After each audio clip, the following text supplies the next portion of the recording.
दोस्तों नमस्कार, मैं मनोज कुमार शर्मा एक बार फिर आपके बीच में आजाद हिंद आवाज न्यूज के लिए। जी हां, मैं दोस्तों आज एक ऐसी खबर आपको बताने जा रहा हूं जिस खबर से भारतीय जनता पार्टी के पसीने छूटने वाले हैं और कुछ उन दलों के भी पसीने छूटने वाले हैं जो पहले से भारत में अपनी चुनाव के दौरान उपस्थिति दर्ज कराते आए हैं एज ए सेकुलर पार्टी, और उन सब के लिए खतरा बन करके उभर रही हैं ममता बनर्जी। एक चुनौती लेकर के आज उन्होंने गुपकार की मीटिंग हुई और गुपकार की मीटिंग में आज उन्होंने जमकर निशाना साधा मोदी सरकार पर, और जुबान पर उनका कश्मीर था और उन्होंने एक बयान दिया जिसमें उन्होंने कहा कि कश्मीर से आर्टिकल 370 हटाया जाना कश्मीरियों की आजादी को छीना जाना है। लोगों को एक वैक्सीन तक ना दे पाने वाली सरकार आज बड़ी बड़ी बातें कैसे कर रही है। यह ममता बनर्जी का बयान आया और ममता बनर्जी के बयान के आने के बाद सोशल मीडिया पर ट्विटर से लेकर के हर जगह हलचल मचने लगी। ममता बनर्जी के बयान को इस मायने में भी देखा जा सकता है कि बंगाल में जिस तरह से भारतीय जनता पार्टी की शिकस्त हुई, उसके इतने प्रयासों के बावजूद पूरे के पूरे केंद्र सरकार का अमला वहां पड़ा था जिसको कोरोना का डर भी नहीं था। जिस मोदी सरकार ने यह आरोप भी सह लिया कि उसकी बड़ी बड़ी रैलियों की वजह से कोरोना और फैला, सत्ता के लिए उसने वो भी स्वीकार कर लिया, वहां भी हार गई इतना सब कुछ करने के बाद। तब अब इस बीच ममता बनर्जी का एक्टिव हो जाना धारा 370 को लेकर के, कश्मीर को लेकर के, यह इशारा कर रहा है कि ममता बनर्जी अब राष्ट्रीय राजनीति में एक्टिव होने जा रही है।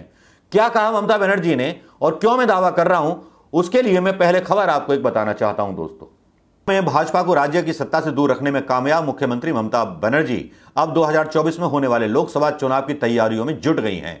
वह प्रधानमंत्री नरेंद्र मोदी की नीतियों पर लगातार हमलावर हैं।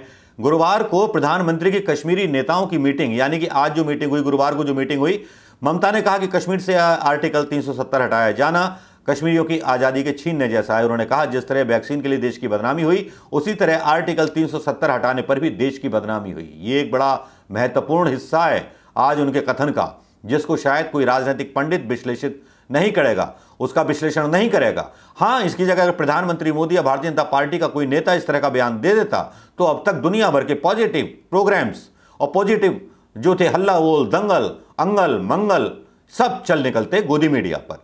राजनीतिक पंडितों का कहना है कि एक तरफ ममता जहां प्रधानमंत्री नरेंद्र मोदी की नीतियों पर जमकर वार कर रही हैं, वहीं विधानसभा चुनाव में उनके चुनावी रणनीतिकार रहे प्रशांत किशोर और टीएमसी के राष्ट्रीय उपाध्यक्ष और भारतीय जनता पार्टी के पूर्व वरिष्ठ नेता यशवंत सिन्हा तीसरे मोर्चे को मजबूत करने में जुटे हुए हैं।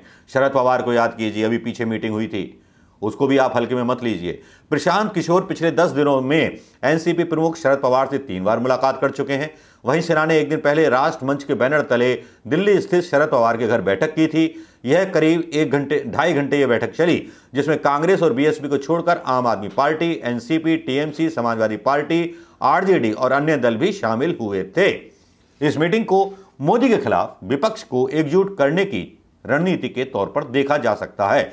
अगले साल उत्तर प्रदेश समेत 5 राज्यों में विधानसभा चुनाव होने, ये सबको पता होगा, और विधानसभा चुनावों की रस्साकशी में प्रधानमंत्री मोदी और अमित शाह हाथ पैर मार रहे हैं। और उत्तर प्रदेश में तो जो है महासंग्राम चल रहा है भारतीय जनता पार्टी में, आपस में नेताओं में मुख्यमंत्री पद को लेकर। खाली यूपी में नहीं, कर्नाटक में भी और हर जगह जहां बीजेपी शासित राज्य हैं।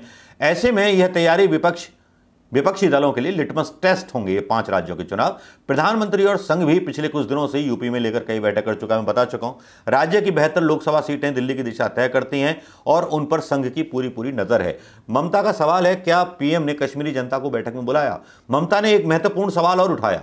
उन्होंने पूछा नरेंद्र मोदी से, प्रधानमंत्री नरेंद्र मोदी से, कि प्रधानमंत्री नरेंद्र मोदी जम्मू एंड कश्मीर के लोगों को बुलाकर कश्मीर पर मीटिंग कर रहे हैं, राज्य का दर्जा वापस लेने की क्या जरूरत थी? लोगों को पहले आज़ादी चाहिए, आपने आज़ादी छीनी। ये फैसला देश के किसी काम नहीं आया और 2 साल तक जम्मू कश्मीर में कोई टूरिस्ट भी नहीं आया।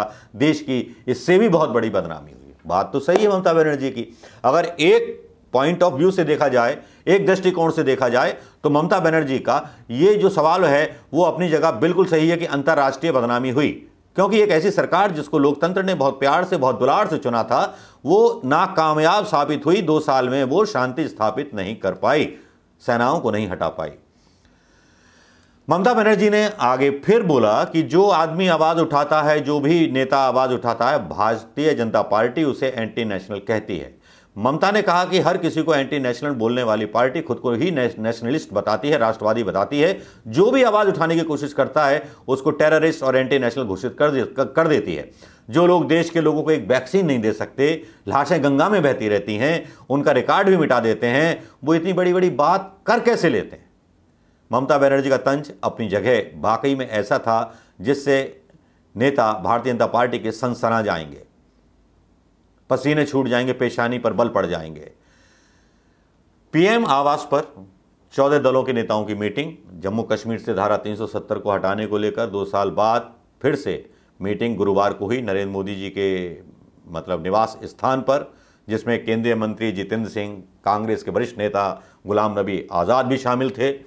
और इस मीटिंग में क्या हुआ क्या नहीं हुआ, ये एक नारा जरूर दिया गया कि साहब दिल्ली में मिले दिल से दूर, और कब होंगे ये फासले दूर।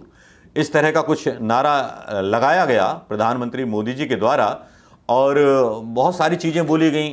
महबूबा ने कहा कि कश्मीर में सांस लेना मुश्किल है, एक मुलाकात से दिल्ली और दिल की दूरी कम नहीं होगी। उमर ने बोला जम्मू कश्मीर की दिल और दिल्ली से दूरी कम होनी चाहिए, मोदी ने कहा। उसके जवाब में उमर ने कहा था कि एक मुलाकात दिल्ली और दिल की दूरी को कम नहीं कर देगी। 3 घंटे चली इस बैठक में क्या फैसला निकला क्या नहीं निकला ये तो अब भगवान जाने, लेकिन मैं पहले वीडियो में बता चुका हूं कि गुलाम नबी आज़ाद ने जो बयान दिया जिसमें कहा कि उनकी 5 सूत्रीय मांग थी, लेकिन यहाँ पर इस मीटिंग में 2 नेताओं का जिक्र हुआ जिनका मैं यहाँ बताना ज़रूरी समझूंगा।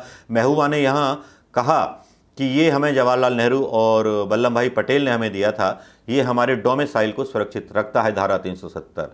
हमने कहा कि चीन के साथ आप बात कर रहे हैं, आपने पाकिस्तान से बातचीत की, इससे सीज फायर कम हुआ, उसका हम स्वागत करते हैं। पाकिस्तान से फिर बातचीत करनी चाहिए कि जो ट्रेड रुका हुआ है, व्यापार रुका हुआ है, वो शुरू हो सके, बहाल हो सके। लेकिन मीडिया क्या बता रहा है कि पाकिस्तान को बीच में आने की क्या जरूरत है, वो ट्रेड की बात वहां हो रही है। लेकिन बहुत सारी चीजें हैं, डिस्कशन फिर हो सकता है। लेकिन फिलहाल ममता बनर्जी यहां पर इसको लेकर के काफी ज्यादा एक्टिव नजर आ रही हैं, जिसको लेकर भारतीय जनता पार्टी की मुश्किलें बढ़ने वाली हैं। क्योंकि हो सकता है कि 5 राज्यों में जहां पर चुनाव होंगे, ममता बनर्जी की टीएमसी दलों के साथ गठबंधन करके तीसरे मोर्चे के रूप में या इंडिपेंडेंट चुनाव लड़ सकती है। ऐसी कुछ खुशबू, सियासी खुशबू और सियासी खिचड़ी की खुशबू आ रही है। आपको क्या लगता है, क्या ममता बनर्जी तीसरे मोर्चे के अंतर्गत होने वाले 5 राज्यों में एक राष्ट्रीय पार्टी के रूप में नेतृत्व करेंगे उस तीसरे मोर्चे का, या प्रधानमंत्री बनने का रास्ता एक बार फिर प्रशांत किशोर तय करेंगे? जिस तरह से मोदी के लिए उन्होंने पूरा एक माहौल बनाया था, क्या ममता बनर्जी के लिए प्रशांत किशोर फिर से फील्डिंग करेंगे?